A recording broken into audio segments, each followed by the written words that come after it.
Olá, pessoas incríveis, a paz do Senhor, tudo bem com vocês? Glória a Deus. Bom, hoje a gente está começando mais uma leitura. Nós hoje vamos ler Lucas, capítulo 23. Então eu convido você a pegar a tua Bíblia, pegar a tua palavra, senta num cantinho, seja ela de papel, seja ela no celular, não tem problema. O que importa é que você esteja com a Bíblia e que a gente consiga fazer a leitura juntos. Amém? Glória a Deus. Então, vamos começar esse capítulo, senhoras e senhores. Eu convido vocês a ficar até o final dessa leitura, amém? Porque eu tenho umas curiosidades, uns babados aí para compartilhar com vocês. Então, eu convido você a ficar até o final da leitura. Amém? Glória a Deus. Bom, vamos começar então. Lucas, capítulo 23. Em seguida, o grupo todo se levantou e levou Jesus para Pilatos. Lá, começaram a acusá-lo, dizendo: pegamos este homem, tentando fazer o nosso povo se revoltar, dizendo a eles que não pagassem impostos ao imperador e afirmando que ele é o Messias, um rei. Aí, Pilatos perguntou a Jesus: você é o rei dos judeus? Jesus respondeu: quem está dizendo isso é o Senhor. Então, Pilatos disse aos chefes dos sacerdotes e à multidão: não encontro nenhum motivo para condenar este homem. Mas eles insistiram: ele está causando desordem entre o povo e em toda a Judéia. Ele começou na Galileia e agora chegou aqui. Jesus diante de Herodes. Versículo 6. Ouvindo isso, Pilatos perguntou: este homem é da Galileia? Quando soube que Jesus era da região governada por Herodes, Pilatos o mandou para ele, pois Herodes também estava em Jerusalém naquela ocasião. Herodes ficou muito contente quando viu Jesus, pois tinha ouvido falar a respeito dele e o fazia muito tempo que queria vê-lo. Ele desejava ver Jesus fazendo algum milagre. Então, fez muitas perguntas a Jesus, mas ele não respondeu nada. Os chefes dos sacerdotes e os mestres da lei se apresentaram e fizeram acusações muito fortes contra Jesus. Herodes e os seus soldados zombaram de Jesus e o trataram com desprezo. Puseram nele uma capa luxuosa e o mandaram de volta para Pilatos. Naquele dia, Herodes e Pilatos, que antes eram inimigos, se tornaram best friends. Lucas 23. Jesus é condenado à morte. Versículo 13. Pilatos reuniu os chefes dos sacerdotes, os líderes judeus e o povo, e disse: vocês me trouxeram este homem e disseram que ele estava atiçando o povo para fazer uma revolta. Pois eu já lhe fiz várias perguntas diante de todos vocês, mas não encontrei nele nenhuma culpa dessas coisas de que vocês o acusam. Herodes também não encontrou nada contra ele, e por isso o mandou de volta para nós. Assim, é claro que o homem não fez nada que mereça a pena de morte. Eu vou mandar que ele seja chicoteado e depois o soltarei. Só isso, tá? Ele não fez nada, mas tipo assim, vamos meter o chicote nele, independente se ele fez, se ele não fez, mete o chicote. Na festa da Páscoa, Pilatos tinha o costume de soltar algum preso a pedido do povo. Aí, toda a multidão começou a gritar: mata esse homem! Solta Barrabás para nós! Barrabás tinha sido preso por causa de uma revolta na cidade e por assassinato. Então Pilatos, querendo soltar Jesus, falou outra vez com a multidão, mas eles gritavam mais ainda: crucifica! Crucifica! E Pilatos disse pela terceira vez: mas qual foi o crime dele? Não vejo neste homem nada que faça com que ele mereça a pena de morte. Vou mandar que ele seja chicoteado e depois o soltarei. Porém, eles continuaram a gritar bem alto, pedindo que Jesus fosse crucificado. E a gritaria deles venceu. Pilatos condenou Jesus à morte, como pediram, e soltou o homem que eles queriam, aquele que havia sido preso por causa da revolta e de assassinato. E entregou Jesus para fazerem com ele o que quisessem. A crucificação de Jesus. Versículo 26. Então os soldados levaram Jesus. No caminho, eles encontraram um homem chamado Simão, da cidade de Cirene, que vinha do campo. Agarraram Simão e o obrigaram a carregar a cruz, seguindo atrás de Jesus. Uma grande multidão o seguia. Nela havia algumas mulheres que choravam e se lamentavam por causa dele.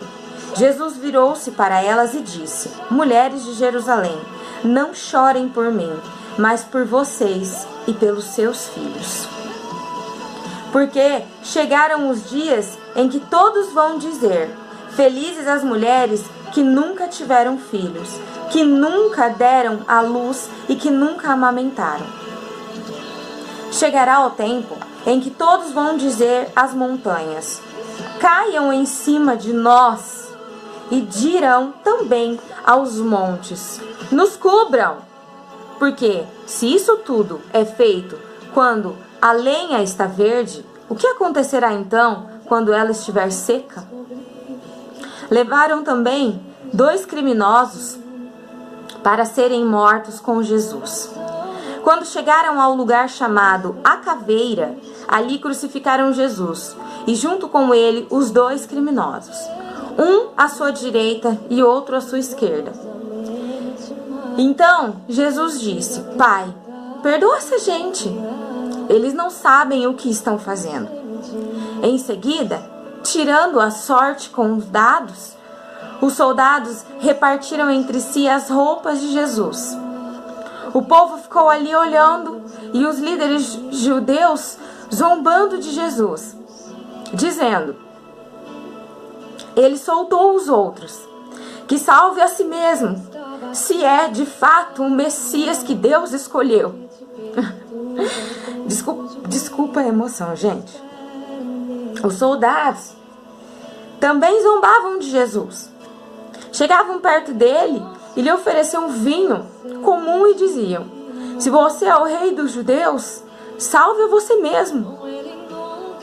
Na cruz, acima da sua cabeça, estavam escritas as seguintes palavras: este é o rei dos judeus.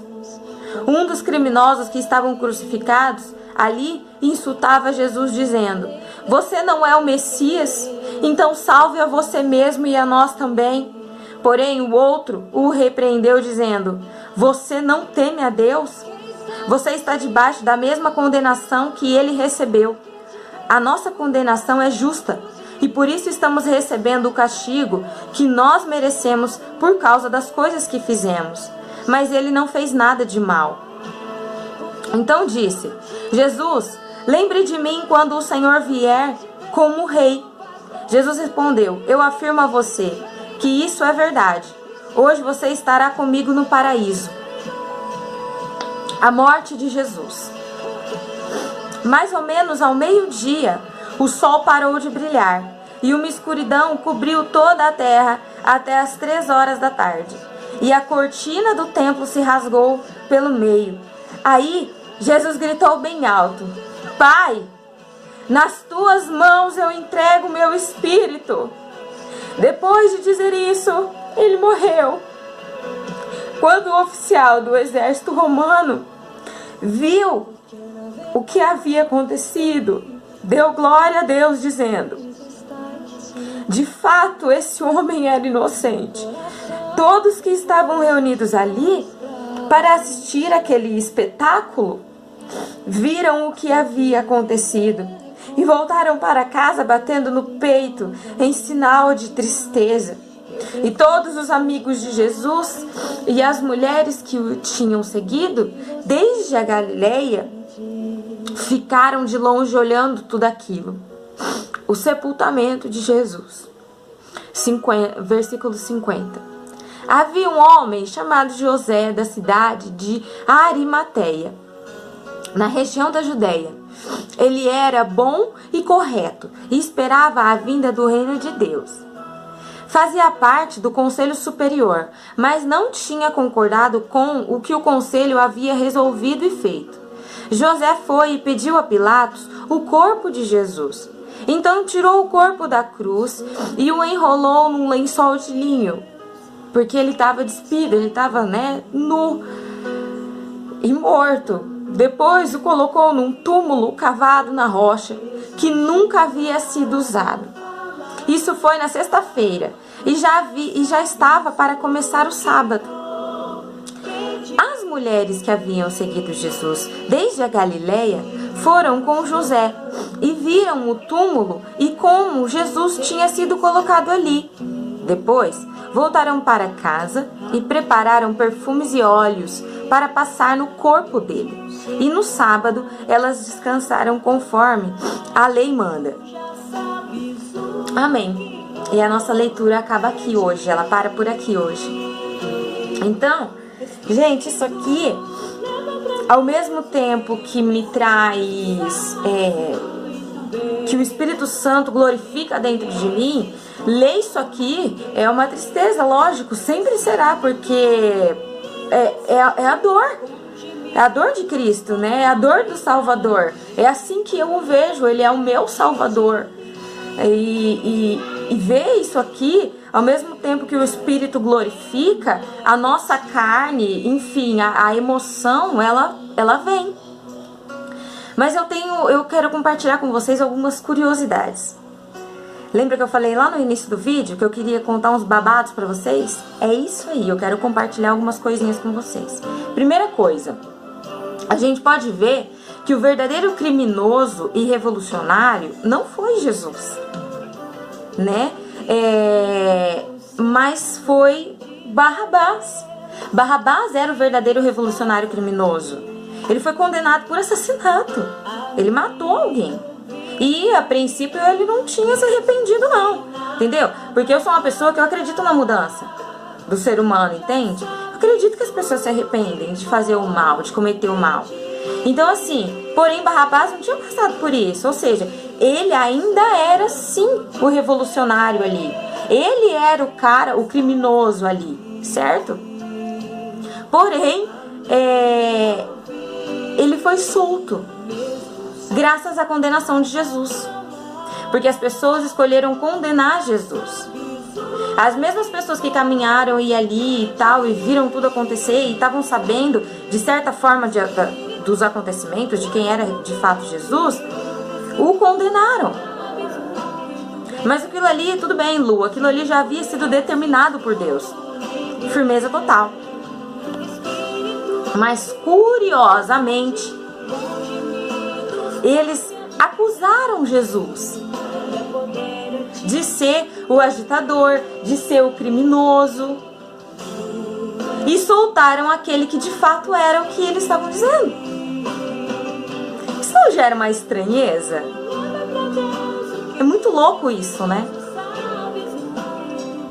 Jesus não era revolucionário. Jesus veio para pregar o evangelho, para pregar o reino eterno, para ensinar verdades espirituais. A morte de Jesus pagou a dívida que a humanidade tinha contraído pela razão do pecado. Por quê, Lô?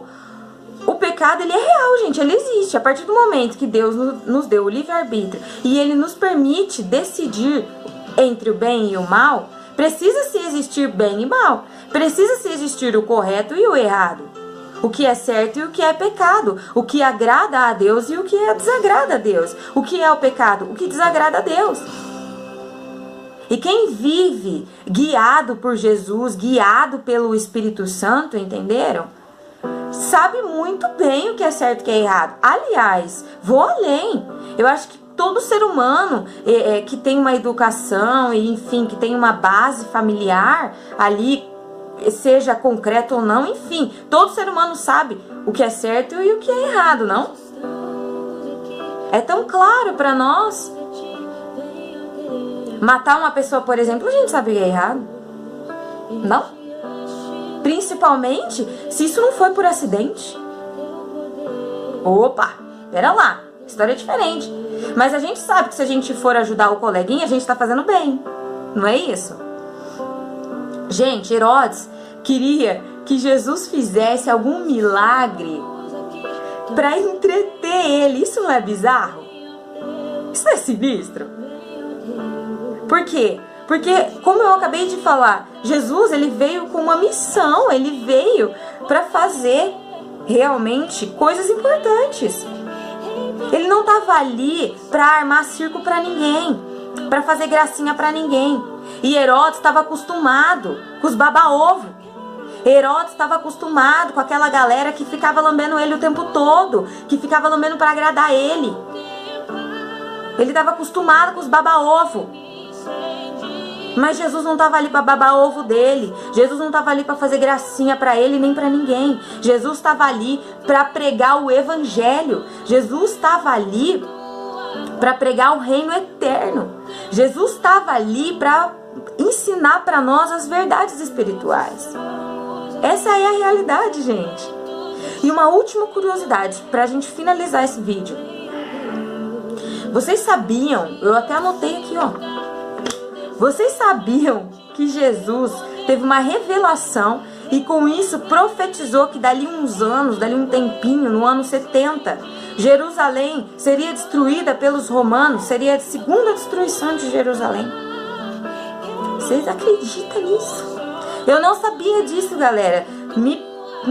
Talvez por ignorância, lógico, poderia estudar, poderia... Mas, gente, eu achei isso aqui muito interessante.